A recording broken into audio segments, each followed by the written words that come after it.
Nagshow si dating Pangulong Rodrigo Duterte sa pagdinig ng House Quad Committee sa War on Drugs ngayong araw. Pero nagpasabi na ang isa sa kanyang mga kaalyado sa Senado na posibleng sa hearing doon sa Lunes magpakita ang dating Pangulo.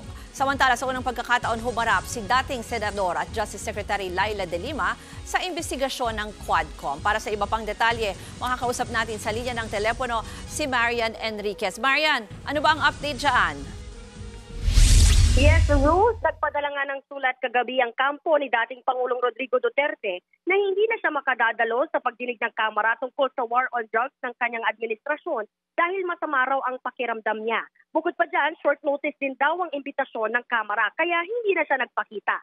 Ikinadismaya naman ito ng ilang kongresista. Ayon kay ACT Chairs Party List Representative Franz Castro, parang naggagayahan lang daw ang dating Pangulo at anak niyang si Vice President Sara Duterte na maraming sinasabi kapag hindi under oath at kapag wala sa tamang lugar. Pero hindi naman dumadalo kapag ipinatatawag sa formal na pagdinig.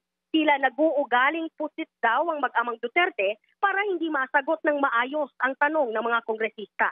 Samantala, dumalo naman sa unang pagkakataon ang dating Senador at Justice Secretary na si Laila De Lima.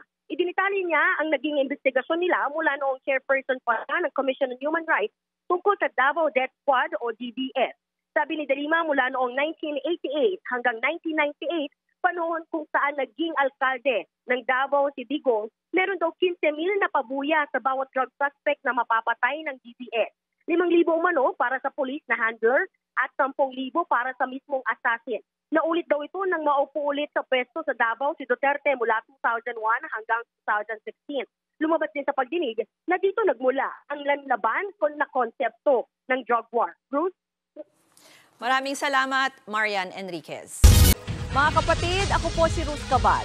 Maging maalam at may pakialam sa mga may init at rumaratsadang balita sa Frontline Express. Para maging updated sa balitaan, mag-subscribe lang sa social media pages ng News 5.